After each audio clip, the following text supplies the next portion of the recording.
Welcome back to Unfiltered. They did it again. The libs and their climate doomsday squads, we're all going to die. They moved their hysteria goalposts again.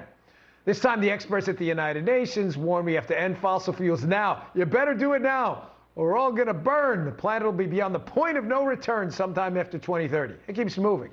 It never ends. So I sat down with an actual climate expert, Marc Morano, who debunked the Biden administration's ridiculous claims with actual facts. Let's get right to it. We're going to go through three pieces of video here, Mark, and I want you to debunk them one by one. Here's claim number one. Listen to this piece of audio from the Biden administration about storms getting worse, the apocalypse coming. Excuse me. Check this out. Mother Nature let her wrath be seen the last 2 years. Floods, droughts, all the things. And so people can't deny it anymore. Mark, you can't deny it. It's all getting worse. We're all going to die. Floods and droughts. Your thoughts? It is completely science-free. There's always going to be floods, droughts, hurricanes, tornadoes, wildfires. That's the history of the Earth. That's completely normal. What's key here is if you look at the peer-reviewed literature and even buried in United Nations climate reports and the national climate assessments, hurricanes, floods, tornadoes, droughts, wildfires are either not increasing or they are declining on climate timescales of 30, 50, 100 years. There is no debate on that. It's not happening. They can find shorter periods and say since 2014, this area of California had an increase, but they cannot do it on a global scale. It is just designed to scare people to accept their total government control solutions on climate.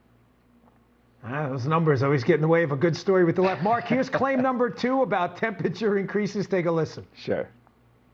We don't keep the temperature from going above 1.5 degrees Celsius raised, then we're in real trouble. That whole generation is damned. I mean, that's not hyperbole. Mark, we're damned. 1.5%, 1.5 degree hike. We're all going to burn, and the Earth's going to burn, or whatever. Is there any veracity to that claim? No. In fact, the United Nations, during the ClimateGate scandal, when all the emails were released, a top UN scientist, Phil Jones, said, where did we even get this number, this temperature of 1.5, 2 degrees? He said it was likely pulled from thin air with no science behind it. Another scientist, Dr. Roger Pielke Jr., analyzed it. This is a political talking point, not based on science. And more importantly, we're in the 10% coldest period of Earth's geologic history. 90% of Earth's history has been warmer than today, with higher CO2 levels than today. And the idea that we're damned, as he says, that's invoking the language of religion to allegedly talk about science. Good point. And that's what it is. Claim number three, Mark, take a listen. Sure. Green energy's cheaper, but no one seemed to figure it out but the government. Take a listen. Yeah. It's cheaper. We can do solar, we can do wind cheaper than we can do fossil fuels. So it's a matter of transitioning. Wow, Mark, those dopey capitalists just haven't figured it out. It's just so much cheaper. Your thoughts on that? You know, I think it's easier to transition your gender than it is to green energy. There's just no way to put this.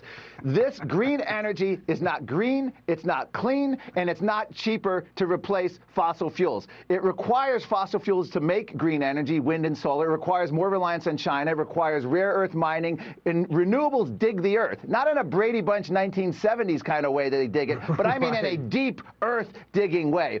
And what's amazing here is none of Biden's supporters could care less about China, Venezuela, OPEC in the Middle East exploring their fossil fuels, but the horror if we do it here. Suddenly America's evil. They could care less about all these other regimes doing it with lower human rights and lower environmental standards. Solar and wind, by the way, less than 5% of our total energy production, not replacing fossil fuels. You go back 100 years, 80% of the earth, of the world was fossil fuel produced energy. 100 years later, current day, 80% is still fossil fuels.